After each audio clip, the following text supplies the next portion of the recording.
like this was another one of those games when the PK came up really big for you guys, limiting shots. What was it? No shots on that first 5 and 3. No shots on that last power play there. How big was that? It was very big. The penalty killing was huge there, especially killing off 2 5-on-3s. I mean, you couldn't ask for anything more. The guys dug down.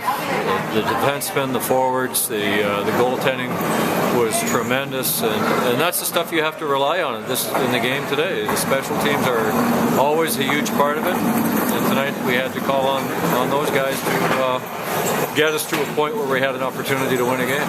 For those PKs, especially those 5-on-3s, the kind that you can build off of, sometimes you just barely kill it and you're drained afterwards, and sometimes it's the opposite. Well, it brings a lot of emotion to the next shifts. Absolutely, there's a big push after that.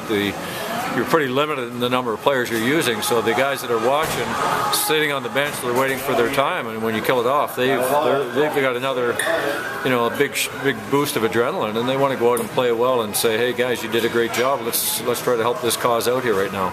Then how big was it to get the power play goal right afterwards, especially off that first one, the minute 45-second 5-on-3? Well, we need some power play goals. We haven't been a very good power play team really all year long, so to be able to get one here tonight in a close game is good. It's we're going through a lot of special team play in all of our games that we seem to be killing 7 or have 7, and we're doing a great job on the penalty kill side of it and not taking advantage at critical times on the power play tonight. We did get it done. I was going to say, what's made it so difficult for other teams to score against you on the power play, especially here at home? You guys have been really good. I think you're one of the top 5 teams in the league at home this season. Yeah, it's been a good penalty kill club all year long. Well, it's about structure, obviously. There's a lot of pressure involved in different situations, and you got to have good goaltending on your penalty kill. He's your key guy, and I think everybody just rallies around a certain situation and takes a great deal of pride in it. Is it good to see another strong showing from Heeter? He seems to be really coming along since he's that little trip to Trenton there. Well, Heeter is he's an interesting player because he's always shown great competitiveness. Right from the time in development camp when I saw him at Voorhees this year in July rather, he always comes out with great intentions, with focus, with compete, with hard work. And right now he's starting to bring the other parts of the game together. And that's, Jeff Reese has worked very hard with him. And it's a process that these young guys have to go through. And I think right now his position emotionally, as far as a pro player, is in the right stage. Halfway through this year, he's growing, and we're looking for him to get better again the second half. When they call the timeout tonight with the final 55 seconds there, what are you saying to the guys there? Because there have been some face-offs late in the game where you haven't got the puck out of the zone that's kind of hurt you guys. Well, we have a setup that we want to go to on a goal situation too. It's not a normal setup. It's a quick review of that.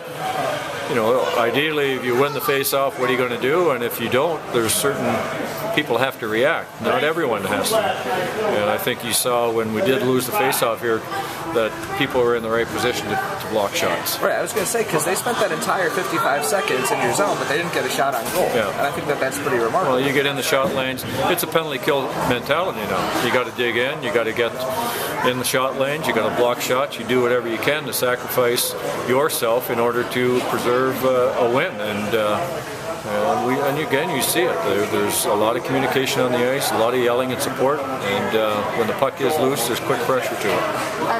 To expand on that a little bit, they outshot you guys, I don't remember the exact numbers, but by a decent margin in the third period there, and yet on those crucial times when they had an extra skater and should have had more shots, they had none. Is that just kind of a...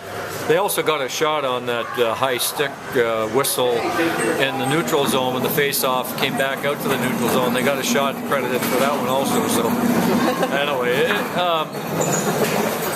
they rallied when they got the goal. I mean, they're pushing now. It's a tough day today. It's 3-3 for both teams, and when you get down by 2, you're kind of sensing, gee, it might not be able to get there. But now it's 2-1. There's a big push on by them. and they start putting pucks on the net from everywhere, and so that's where the number builds up. Perimeter shots maybe, but still the numbers are counting, and again, we found a way to get it done here tonight. How good is it for the leadership in the locker room to have a veteran guy like John Sim score that go-ahead goal?